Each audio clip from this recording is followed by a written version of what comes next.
মেষ রাশি মেষ লগ্ন এরিস সাইনের জাতক জাতিকাদের ক্ষেত্রে 2025 সালের 16ই মার্চ থেকে 22শে মার্চ অর্থাৎ আগত এই একটি সপ্তাহ আপনাদের ক্ষেত্রে ঠিক কেমন অতিবাহিত হবে সে বিষয়ে প্রতিবেদনে আমরা বিস্তারিত আলোচনা করব। আলোচনাটি অত্যন্ত গুরুত্বপূর্ণও কিন্তু হতে চলেছে, তার কারণ এটি কিন্তু মার্চ মাসের সেই অন্তিম সপ্তাহ যার পরবর্তী সময়ে কিন্তু আপনাদের শনির 7.5 শুরু হতে চলেছে। তাহলে স্কিপ না করে পুরোটাই শুনবেন। আর এই সপ্তাহেই কিন্তু আমরা সূর্য এবং রাহুর গ্রহণযোগ, বুধাদিত্য যোগ এবং লক্ষ্মীনারায়ণ রাজযোগ, শুক্রাদিত্য যোগ, জড়ত্ব যোগ একাধিক সংযোগও কিন্তু পরিলক্ষিত করছি। আর পরিশেষে যেমন প্রতিকার নিয়ে আমরা আলোচনায় থাকি তেমনটি তো আছেই। আলোচনাটি ইন জেনারেল প্রেডিকশন হবে, অর্থাৎ এই পৃথিবীতে যতজন মেষরাশির জাতক জাতিকা আছেন তাদের প্রত্যেকের জন্য। আপনি যদি চান আপনার ব্যক্তিগত ন্যাটাল চার্ট বা জন্মছকের সাথে সাথে বর্তমান প্ল্যানেটারি ট্রানজিটের চার্ট বা গ্রহগত গোচরের ছককে একসাথে কম্বাইন করিয়ে 100% অথেন্টিক পার্সোনাল বা ব্যক্তিগত গণনা এনি টাইম আমাদের দ্বারাই করাতেই পারেন। এর জন্য স্ক্রিনে আমরা নাম্বার দিয়ে থাকি। চাইলে ফেস টু ফেস যে কোনো শনিবার রবিবার অফিসে এসে সাক্ষাৎ করতে পারেন বা বাইফোন এনি টাইম কনসালটেন্সি আপনারা নিতেই পারেন। তো চলুন কথা না বাড়িয়ে আলোচনায় প্রবেশ করা যাক। মেষ রাশি মেষলগ্ন এরিস সাইনের জাতক জাতিকারা কালপুরুষের রাশিচক্র অনুযায়ী প্রথম রাশির আন্ডারে আপনারা পড়েন। আপনাদের রাশির অধিপতি মঙ্গল। আর স্ক্রিনে আপনারা যে চার্টটি দেখতে পাচ্ছেন এটি মেষ রাশির জাতক জাতিকাদের 2025 সালের 16ই মার্চ থেকে 22শে মার্চ আপনাদের গ্রহগত গোচরের ছক ঠিক এমনটি দেখাবে। আপনাদের সেকেন্ড হাউসে গুরু, মঙ্গল আপনাদের থার্ড হাউসে, কেতু কোথায় আপনাদের ষষ্ঠভাবে গোচর করছে, শনি মহারাজ স্বগৃহে বিরাজমান আপনাদের লাভভাবের অধিপতি লাভেশ নিজের গৃহে, সূর্য কিন্তু বুধ শুক্র এবং রাহুর সাথে চতুর্গ্রহী যোগ তৈরি করে আপনাদের 12th হাউসে গোচর করছে। দেখুন এ মাসে যেহেতু সূর্য গোচর করে আপনাদের 12th হাউসে প্রবেশ করে গিয়েছে, তাহলে একটি জিনিস কিন্তু আপনাদের ক্ষেত্রে স্পষ্ট যে এ মাসে আপনাদেরকে অবশ্যই খরচকে নিয়ন্ত্রণে রাখতে হবে, বাজেটকে নিয়ন্ত্রণে রাখতে হবে। খরচের মাত্রা অতিরিক্ত কিন্তু হয়ে যেতে পারে। আপনি না চাইতেও আপনার হাতের নাগাল দিয়ে কিন্তু অর্থ বেরিয়ে যেতে পারে। অনেকের ক্ষেত্রে নিজের জন্য না হলেও পুলিশ প্রশাসন, হসপিটালের চক্করও কিন্তু আপনারা কাটতে পারেন। আবার এই 29শে মার্চের পর থেকে কিন্তু শনি এবং রাহুর পিশাচ যোগ তৈরি হতে চলেছে। সে বিষয়ে প্রতিবেদনে আমরা বিস্তারিত আলোচনা করব না। পরবর্তী সাপ্তাহিক রাশিফলে এ বিষয়ে আমরা বিস্তারিত আলোচনায় থাকব। একটি জিনিস কিন্তু স্পষ্ট, সূর্য এখানে যখন প্রবেশ করছে ততক্ষণে কিন্তু অবশ্যই বুধ আগে থেকেই বক্রী, বুধও বক্রী হয়েছে, শুক্রও কিন্তু আগে থেকে বক্রী। তাহলে বুধ শুক্র এখানে বক্রী, লক্ষ্মীনারায়ণ যোগ কিন্তু পুরোপুরি অ্যাক্টিভেট নেই। সূর্য বুধের বুধাদিত্য যোগও পুরোপুরি অ্যাক্টিভেট নেই। অ্যাক্টিভেট আছে শুধুমাত্র সূর্য শুক্রের শুক্রাদিত্য যোগ বা দারিদ্র যোগ বলুন, এবং সূর্য রাহুর গ্রহণ যোগ, বুধ রাহুর জড়ত্ব যোগ। তাহলে কি হতে পারে?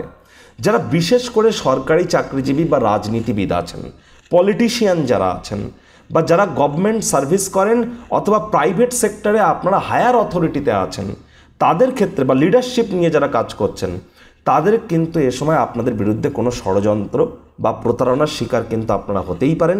সাবধানতা আপনাদেরকে অবলম্বন করে চলতে হবে। নিজের জন্য না হলেও অন্য কারোর জন্য পুলিশ প্রশাসন, হসপিটালের চক্কর হয়তো আপনাদেরকে কাটতে হতে পারে। যারা বর্তমানে বিদেশে আছেন তাদেরকেও কিন্তু একটু সাবধানতা অবলম্বন করে চলতে হবে। সাবধানে গাড়ি ঘোড়া চালাতে হবে। শরীরে চোট আঘাত কিন্তু এ সময় লাগতেই পারে। দেখুন সূর্য কিন্তু আপনাদের 12th হাউসে গোচর করে, কারণ এই সপ্তাহের মধ্যে কোনো প্ল্যানেটের গোচর কিন্তু হচ্ছে না।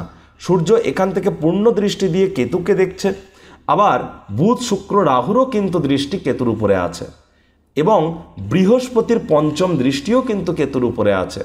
একটি জিনিস তো স্পষ্ট, ঘুমের সমস্যা কিন্তু এ সময় একটু হলেও বৃদ্ধি পেতে পারে। এ সময় কিন্তু আপনাদেরকে অবশ্যই বাজেটকে নিয়ন্ত্রণে রাখার জন্য মানি ম্যানেজমেন্ট, মানি সেভিংসের সম্পর্কে ধারণা আপনাদেরকে বৃদ্ধি করতে হবে। পরিবার পরিজন আত্মীয় স্বজনদের উপর জোর করে নিজের মতামতকে জাহির করলেই কিন্তু ক্ষতি, পরিস্থিতি কিন্তু হিতে বিপরীত হতে পারে। আর মঙ্গলের কারণে কিন্তু ভাই বোনেদের সাথে অহেতুক তর্ক বিতর্ক করা থেকে আপনাদেরকে 100% বিরত থাকতে হবে। তবে হ্যাঁ, এ মাসে আপনারা ভাগ্যের সঙ্গ আপনারা পাবেন।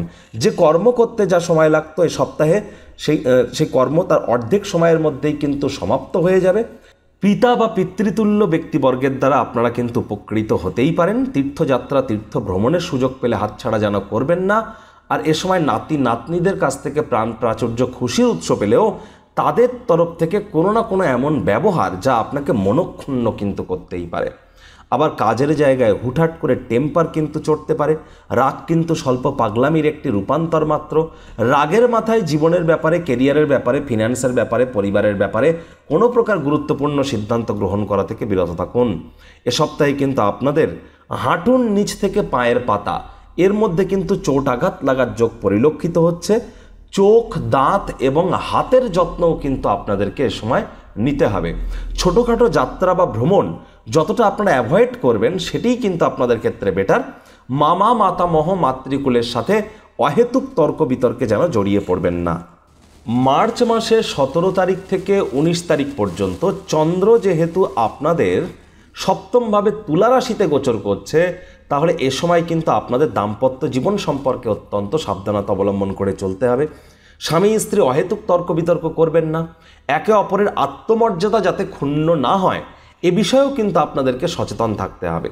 17, 18, 19 এই 3টি দিন বা বিশেষ করে 17 তারিখ এবং 18 তারিখ কারোর সাথে অহেতুক তর্ক বিতর্ক করা থেকে বিরত থাকুন। মামলা কিন্তু কোর্ট পর্যন্ত গড়িয়ে যেতে পারে। 17 তারিখ 18 তারিখ কোনো প্রকার আইনি জটিলতাকে অ্যাভয়েড করাটা বেটার হবে। পার্টনারশিপ ক্রিয়াকলাপ অ্যাভয়েড করা বেটার হবে। রাজনীতিবিদ যারা আছেন তাদেরকে কিন্তু অত্যন্ত সচেতনতা অবলম্বন করে কিন্তু চলতে হবে। এবং রক্ত, হৃৎপিণ্ড, বুক বা ফুসফুস ওরিয়েন্টেড কোনো সমস্যা যদি দেখা দেয় ইমিডিয়েট চিকিৎসকের পরামর্শ নিন। নিজে থেকে মেডিসিন কিনে যেন খেতে যাবেন না। মেডিসিনের উপরে নির্ভরশীলতা কিন্তু বেড়ে যেতে পারে। প্রেমিক প্রেমিকা যারা আছেন তাদেরকে বলবো সাবধানতা, সচেতনতা আপনাদেরকে অবলম্বন করে চলতে হবে। ভালোবাসার মানুষের চরিত্র নিয়ে সন্দেহবাতিক যেন হবেন না। সম্পর্কের দুর্বলতা কিন্তু বৃদ্ধি পেতে পারে। লাভ ম্যারেজের জন্য এ সপ্তাহটি কিন্তু আপনাদের ক্ষেত্রে অত্যন্ত সুবিধাজনক নয়। বাইরের খাদ্য খাবার খেলেই কিন্তু পেটের সমস্যা, বদহজমের প্রবলেম এগুলিও কিন্তু বেড়ে যেতে পারে। স্টক মার্কেট, শেয়ার মার্কেট থেকে একটু দূরত্বতা আমাদেরকে বজায় রেখে চলতে হবে। স্টক মার্কেটে বা শেয়ার মার্কেটে বড় ধরনের কারেকশন কিন্তু আসতে চলেছে। আমি তো বলবো যারা শেয়ার মার্কেটের মাঝা হুয়া খিলাড়ি তাদেরকেও কিন্তু সচেতনতা অবলম্বন করতে হবে। ট্রেডিং করুন, scalping, hedging, short selling, delivery, intraday বা আপনারা ইনভেস্টমেন্ট করুন, এফএনও করুন, যাই করুন না কেন এ সময় কিন্তু স্টক মার্কেটে ব্লাড বাথ পর্যন্ত হতে পারে। সচেতনতা অবশ্যই অবলম্বন করে চলতে হবে। আর রাজনৈতিক জগতে যারা আছেন তাদেরকেও সচেতনতা অবলম্বন করে চলতে হবে। তবে হ্যাঁ, যারা অকাল্ট ফিল্ডে আছেন তাদের জন্য সময় সুযোগ ভালো। বিবাহিত ব্যক্তিবর্গ শ্বশুর শাশুড়ির তরফ থেকে উপকৃত হতে পারেন। লং ডিস্টেন্স জার্নি আপনাদের জন্য শুভ পরিণামদায়ক ফলাফল দেবে। পৈতৃক সম্পত্তিগত শুভ পরিণামদায়ক ফলাফল আপনারা পাবেন। কাজের জায়গায় অবশ্যই যোগ্য কর্মচারী হয়ে থাকলে প্রমোশন, পদোন্নতি, স্যালারি ইনক্রিমেন্ট আপনাদের হতেই পারে। তবে ওই মাথাকে কিন্তু একটু ঠান্ডা রেখে চলতে হবে। প্রতিকার স্বরূপ আলোচনা করতে গিয়ে আপনাদেরকে বলবো, স্ক্রিনে আপনারা দেখতে পাচ্ছেন নবগ্রহ বীজমন্ত্র। পারলে 9টি গ্রহকেই শান্ত রাখবার জন্য এই নবগ্রহ বীজমন্ত্র প্রতিদিন 108 বার করে জপ করুন। একবার মুখস্থ হয়ে গেলে মাত্র 10 থেকে 15 মিনিট লাগে। এটি মনুষ্য জাতির সৃষ্টি কিন্তু নয়, স্বয়ং ব্রহ্মদেবের সৃষ্টি, যা কখনো অনর্থ হতে পারে না। ভুলভাল উচ্চারণ করলেও কোনো নেগেটিভ ইম্প্যাক্ট পড়ে না। একই সাথে 9টি গ্রহকে শান্ত রাখতে পারছেন, এর থেকে বেটার আর কি হতে পারে। আর দেখুন, যেহেতু আপনাদের রাশির অধিপতি মঙ্গল, এ বছরটি মঙ্গলের বছর। মঙ্গল বর্তমানে শনির নক্ষত্র পুষ্যা নক্ষত্রে গোচর করছে এবং মঙ্গল কিন্তু এ সময় তার অতি মিত্রের গ্রহে কিন্তু অবস্থান করছে না। আর তাহলে আপনাদের হাই এনার্জিকে চ্যানেলাইজ করবার জন্য যোগব্যায়াম, ধ্যান, প্রাণায়ামের সাহায্য নিলেই শুধু হবে না, শরীরের ঘাম আপনাদেরকে ঝরাতে হবে। তা না হলে কিন্তু এই হাই এনার্জি আপনাদের ক্ষেত্রে কিন্তু অ্যাঙ্গার ইস্যু হয়ে আশপাশের মানুষজনদেরকে প্রভাবিত কিন্তু করতেই পারে। তো বন্ধুরা, প্রতিবেদনটি আপনাদের ঠিক কেমন লাগলো, আপনাদের সুচিন্তিত মতামত আশা করি আপনারা নিচের কমেন্ট বক্সে লিখে জানাবেন। ভিডিওটি ভালো লাগলে একটি লাইক করতে ভুলবেন না। এই আশা রেখে আমি আমার বাণীকে এখানেই বিরাম প্রদান করছি। সংসারে অশান্তি, প্রেমে বাধা বা বিবাহে অনিশ্চয়তা, ব্যবসাতে ক্ষতি বা চাকরিতে ডামাডোল, অসুস্থতা, দুঃখ, দারিদ্রতা থেকে কিছুতেই রেহাই মিলছে না, পরীক্ষায় ফেল, তাহলে আর দেরি কেন? জীবনের যাবতীয় সমস্যার সমাধান করব আমরা। বাস্তুশাস্ত্র, সংখ্যাতত্ত্ববিদ্যা, লাল কিতাব, বৈদিক জ্যোতিষশাস্ত্র, কৃষ্ণমূর্তি প্রভৃতি পদ্ধতিতে জন্মছক বিচার করা হয়। প্রয়োজন অনুভব করলে স্ক্রিনে ফ্ল্যাশ হওয়া নম্বরে যোগাযোগ করতেই পারেন।